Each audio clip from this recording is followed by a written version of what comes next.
Pak, apakah kuliah di UT itu sama seperti nonton tutorial di YouTube? Siapa di sini yang pernah atau sering belajar dari nonton tutorial di YouTube? Yep, that's me.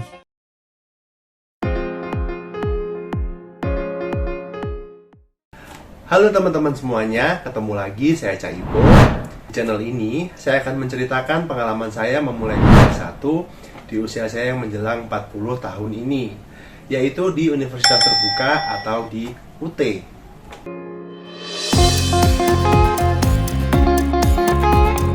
Status saya sebagai mahasiswa aktif ya, jadi bukan alumni yang sudah lama lulus, sehingga informasi yang saya berikan adalah informasi yang terkini.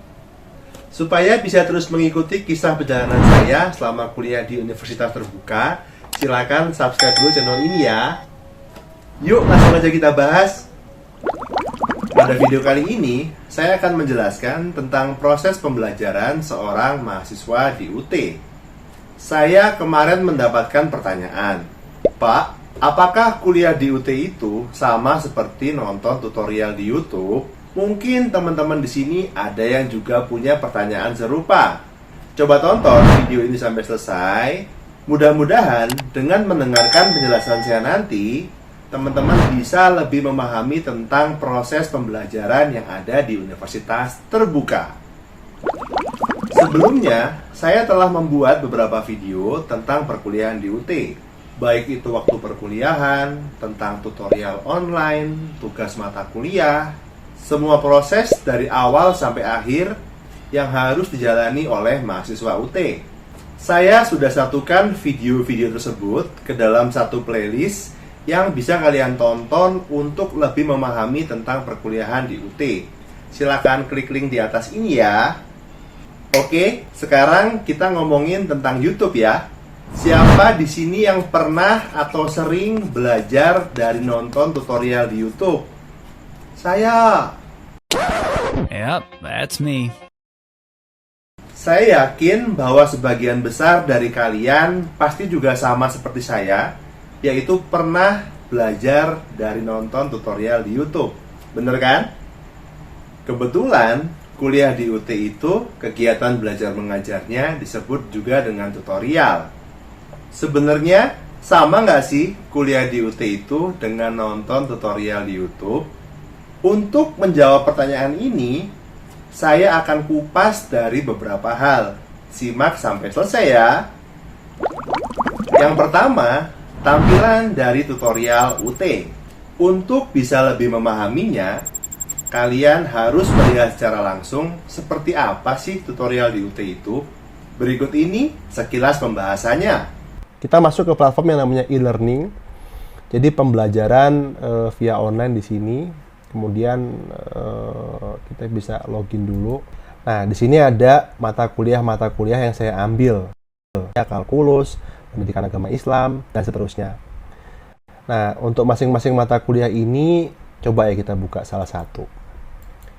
Ini adalah pendidikan kewarganegaraan, coba kita buka. Nah, kita scroll dulu, ini ada perkenalannya, buku yang perlu kita pelajarin, kemudian mata kuliahnya membahas apa saja, dan sebagainya. Nah, di sini kita bisa lihat bahwa ada pendahuluan, kemudian sesi 1, sesi 2, dan seterusnya. Tiap sesi ini akan dibuka setiap minggu. Jadi saat ini saya baru minggu kedua sehingga belum bisa membuka sesi yang ketiga. Nah, contoh kita lihat di sesi yang kedua aja ya, 2 yang terbaru. Itu di sini dijelaskan sih kita akan mempelajari apa saja, kemudian disuruh baca apa. Ada kehadiran, ada materi PowerPoint yang di-share oleh pengajarnya. Kemudian ada video juga untuk pembelajaran kita. Kemudian ada juga diskusi dan tes soal-soal. Nah, di sini yang penting adalah diskusi ini. Kita coba lihat diskusi seperti apa ya. Nah, diskusi ini dari dosen nanti akan memberikan atau membuka diskusi dengan soal tentang sebuah pembahasan.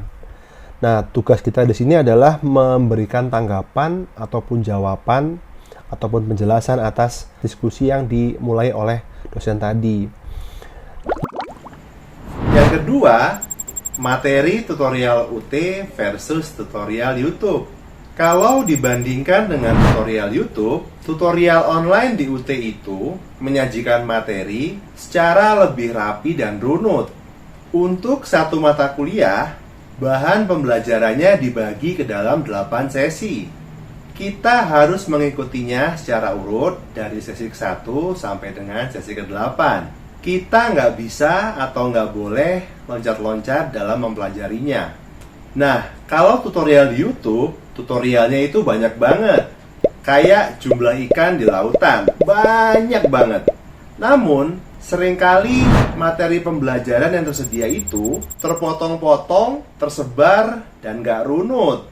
Sehingga kita harus pintar-pintar mencari dan menyusun urutan video tutorial buat ditonton. Kalau kita asal-asalan nonton tutorial YouTube-nya, bisa-bisa kita nyasar nggak sampai ke tujuan, atau malah frustasi karena susah memahaminya.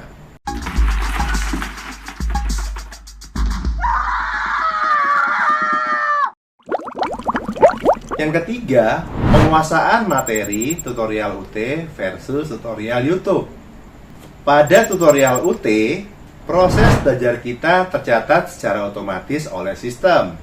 Kita bisa tahu sudah seberapa sih progres kita dalam proses belajar.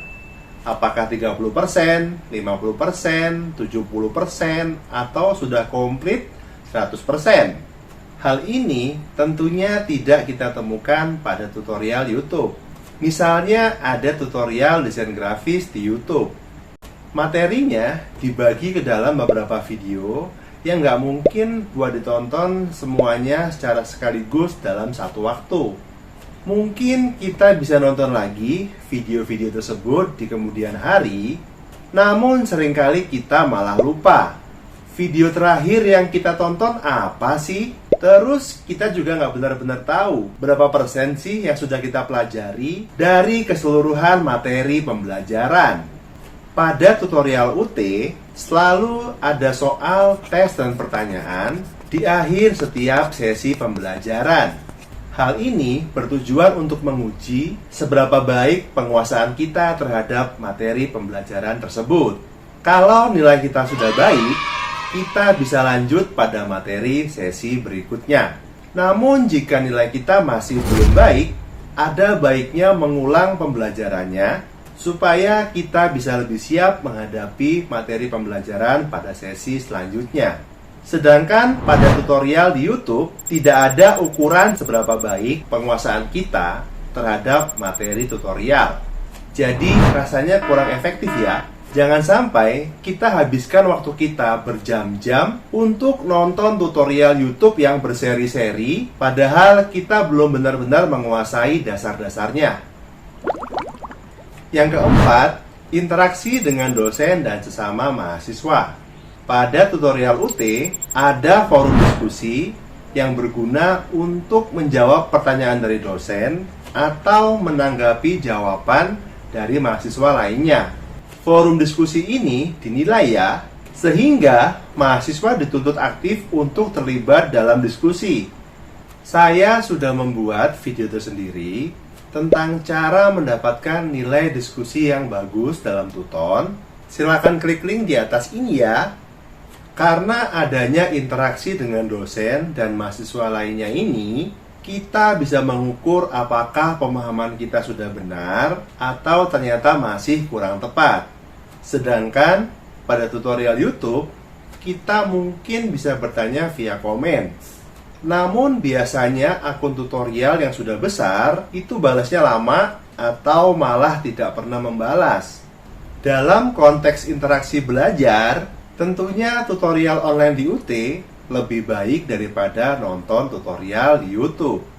Karena kita punya partner sesama mahasiswa yang juga sama-sama belajar dan mencari nilai keaktifan berdiskusi. Gimana teman-teman? Sekarang sudah tahu kan bedanya tutorial di UT dengan tutorial di YouTube? Apakah kamu masih punya pertanyaan? Silakan tuliskan pertanyaan kamu di kolom komentar ya. Kesimpulannya menurut saya, tutorial di YouTube itu sangat banyak. Ada yang bagus dan ada yang kurang bagus.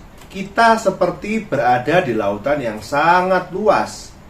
Tidak semua orang bisa memilah dan memilih tutorial mana yang bisa membantunya untuk menguasai suatu ilmu. Sedangkan tutorial di UT secara sistematis memang sudah disiapkan untuk proses pembelajaran bagi seorang mahasiswa. Materinya terencana dan runut, penguasaan materinya terukur, serta kegiatannya interaktif dalam lingkungan akademis. Intinya, tutorial di UT itu lebih terarah, dan yang paling penting, di UT itu kita akan mendapatkan ijazah.